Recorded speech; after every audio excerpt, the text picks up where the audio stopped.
fear of the unknown kaya hindi siya makausad kasi Yes. natatakot siya sa baka sa susunod is mas malala pang Oh, makuha go. niya. Oo. Actually, you O don't ask, you mm. don't beg.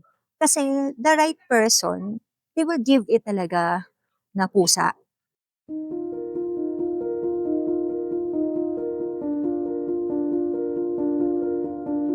Yes, welcome to our new episode for today and nandito kami ngayon sa Alsif. Ang background namin ay nasa Alsip. Ito na nga, may bago kaming topic for today. This is another batch. And this is all gonna be all about healing, boundaries, self-love. Our first topic is about why we accept less than we deserve. Ano nga ba? Bakit nga ba, Bev? Why we accept less than what we deserve. Kasi Mm-mm. feeling natin yung nakukuha natin is enough na without knowing our self-worth. Mhm. Hindi natin alam na, kumbaga, we settle for the bare minimum. Oo. Yes. Kasi nga wala tayong self-worth. Kaya pumapayag tayo na tayo na bare minimum lang. It means mababa ang self-worth natin and okay na tayo sa crumbs. Yes, kung ano It's yung like a pinapakita sa crumbs. atin. Kasi nga Mm-mm. hindi natin alam yung worth natin eh. Kung ikaw alam mo worth mo, alam mo Mm-mm. pinapakita sa'yo is less value. I mean, less Mm-mm. effort. Less effort yung pinapakita sa'yo. Kaya dapat maging aware din talaga tayo kung ano ba yung bare minimum. Kumbaga bare minimum is basic eh. Mm-mm. Mm-mm. So, uh, we don't ask for parang, Mm-mm. I mean, they don't, our partner, I'm talking about the partner, Mm-mm. hindi nila binibigay yung, kumbaga, what we deserve like, good treatment or extra. Mm. They go a long way pa. Kumbaga kung ano na yung basic, yun na yung binibigay. Mm. It will comes also kasi parang yun na yung comfort zone ng isang tao eh, It could be rin kasi 'no? probably yung isa, halimbawa yung partner, yun yung alam niyang way to Mm. show, yun yung parang hindi ko sa Nasanay na siya, nasanay na siya. Hindi nasanay ko na rin kasi siya masasabi na sa taong yun, sa oo, sitwasyon na yun, mm. and fear of the unknown kaya hindi siya makausad kasi Yes. natatakot siya sa baka sa susunod is mas malala pang makuha Oo, niya. tama. Actually, Oo. yung bakit tayo nagse-settle Mm. sa mga gano'ng klaseng tao na kahit alam nating Mm. konti lang yung binibigay or hindi enough. Kasi, tama yung sinabi mo anon, kasi takot tayo na, "Ay baka 'pag pinakawalan ko 'to, wala na akong makikita." Kasi from that moment na habang nasa buhay natin sila, akala natin sila na yung the Sila na best. yun. Kasi nga you are in your Oo, comfort zone and, oo. may mga taong takot mag-risk. Alam mo Mm. yun, mag-try ng bago, Oo, ng iba. yes, yung feeling nila na, naku baka 'pag, nakipaghiwalay ako dito or 'pag tinapos ko 'tong relationship, baka wala na akong may ma-meet. Kasi ano ka naman, eh, para Yeah. sa'yo parang okey ka naman sa binibigay niya, eh. Oo. Halimbawa, eto based on my experience lang, pero actually na-realize ko din na in a relationship parang bare minimum lang pala 'to, yung hinahatid Oo. ka or sinusundo ka Okey. is considered bare minimum. Kasi Oo. kahit naman barkada mo puwede kang ihatid, 'di Oo. ba? Oo, sa Oo, halimbawa umalis friendship. kayo oo, siyempre umuwi kayo ng gabi, ihahatid ka, basic 'yun. Yeah, So, sa mhm. jowa mo na ganyan kayo ng jowa mo, basic 'yun, bare minimum 'yun. Mm. So, Mm. ano ba yung mga ano, mga extra pa is there is a extra they go extra mile pa, 'yun yung dapat talaga na yung guy nag-e-exert ng effort. Nag-e-exert ng effort. Yes, hindi na siya bare minimum, hindi na siya basic. Mhm. Kumbaga todo effort talaga. Okay. So ayun na nga, yung isa is, low ang self-worth and then fear to be alone na puwede Hmm, kasing, "Ay ito na yung relationship na meron oo, ako, wala na akong sila maisip na iba pa." feeling nila Mm. yung partner nila, yun na yung kayang magbigay ng gano'n. Mm, Pero hindi mm. nila alam na if they let go of the Mm. relationship or if they let go that person or the end the Mm. relationship, meron pa palang better. On the positive side naman tayo, actually it means that you have a patience and, you're willing to compromise. But Oo, still, 'wag mo nga hayaan na oo, yun nga tira-tira lang, correct, correct. crumbs lang Oo, din ang tira-tira lang. nakukuha mo. You should always aim for the best. Yes, tama. For the best, for yourself. And ang negative naman na side nun, so maiipon ito na, okay, you are in a relationship, gano'n ang nakukuha mo, then napapansin mo sa iba, ba't gano'n sa kanila? Sa Oo. iba na iko-compare mo and then do'n na magsa-start ang resentment Oo. mo. So, maiipon Totoo yan. okay Bev, Actually go, ako, oo. gusto ko lang i-ano, kasi based on Mm. experience to Okay, Before okay. nung nagka-relationship ako na, ito yung longest relationship. Mm. Na actually, long distance siya eh. Mm. Actually, yun yung mahirap sa long distance. Oo. Kumbaga, dapat kasi 'di ba pag LDR kayo, yung communication is everyday. Mm. So ang nangyayari nun parang hindi siya consistent, Okay. walang communication. Minsan in a week hindi kami nag-uusap. Tapos parang Mm. feeling ko nun, kasi yun nga parang first series tapos matagal. Parang feeling ko normal yun. Okay. Tapos nasabihan ako ng mga colleagues ko, "Hoy, hindi normal yun." Kasi nga para pala sa do'n ko na-realize, ay hindi akala ko talaga normal yun.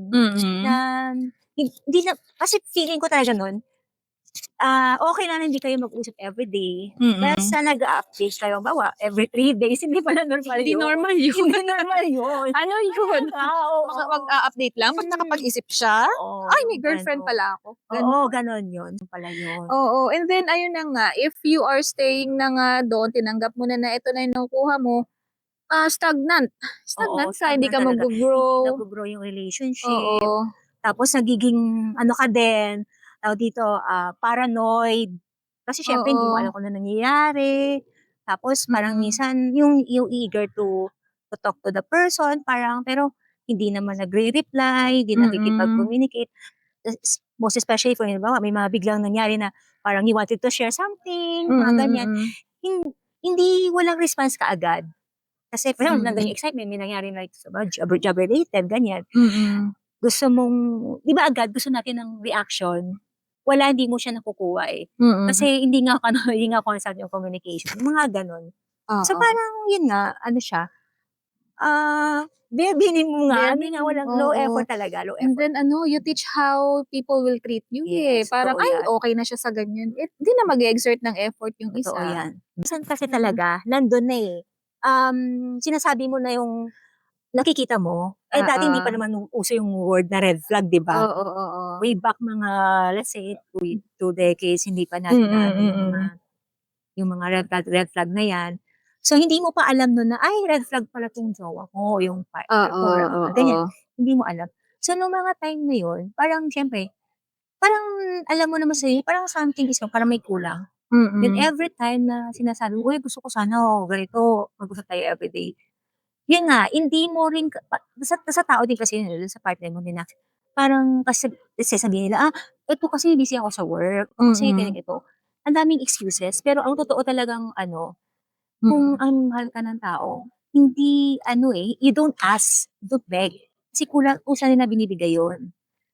Oo. You don't ask, you Mm. don't beg. Kasi the right person, they will give it talaga na kusa. Okay, ang lesson dito is, we accept the love that we think we deserve. Mm. So kung mababa ang ano mo sa self mo, you will be given a small, Oo. hindi ma-effort, Mm. hindi yung bare minimum lang Tsaka ano din, na siguro ano din, partly may contribution din yung upbringing or childhood oh natin. yes, yes. Kasi, Oo. It siguro can be. nung maliit, yung iba, I mean, ako hindi ko naman, akala nila, kasi yun na yung binibigay ng guro ng parents nila. So, lumalaki silang parang Yun feeling lang nila ang kayang ibigay failure. ni Oo. yun lang kayang ibigay ni parents. So, lumaki sila, ayan lang ayan meron tayo anak pagtiyagaan mo, magtiis ka. So, siguro bata habang lumalaki, normal yun ang upbringing sa kanya, yun ang kinalakihan niyang surroundings. Mm. Kaya So, parang for them, it's normal. Oo, yes, kasi lumaki oo. silang gano'n yung Mm. sa family nila. Mm. Yung dynamics, Yung gano'n. dynamics, okey. Hindi rin naman natin masisisi which is, Oo. ganun talaga nagsimula, yung parents nila nagsimula rin sa hirap. Correct, oo. Ano puwede nating maibigay na advice? Ako siguro kasi pinagdaanan ko siya. Mm. Then, it took years for me to realize na, ay ano pala, hindi ko pala deserve yung gano'n. Siguro, for me communication din. Kasi Mm. lahat naman tayo needs improvement eh. Like, lahat naman tayo nag-heal sa childhood trauma natin. So, before ending the relationship, siguro dapat you should talk to your partner, to your jowa, ganyan.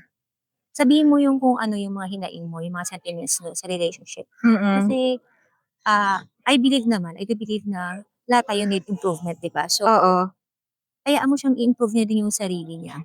Everyone has their own wounds na they need to heal. So, pero pag, then give it the chance mo na, give it another try.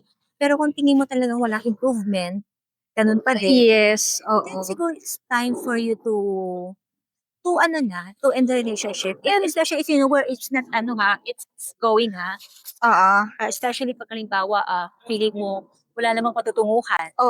Why settle for less? For less. Kung alam mo naman Correct. na hindi siya mapupunta sa lifetime commitment. On that part na alam mo nang kailangan, it's about time na umalis ka na, huwag kang matakot. Yes. Yun nga kasi, fear of the unknown eh. Natatakot sila, ano nang mangyayari sa akin after. Baka wala na akong makakilala.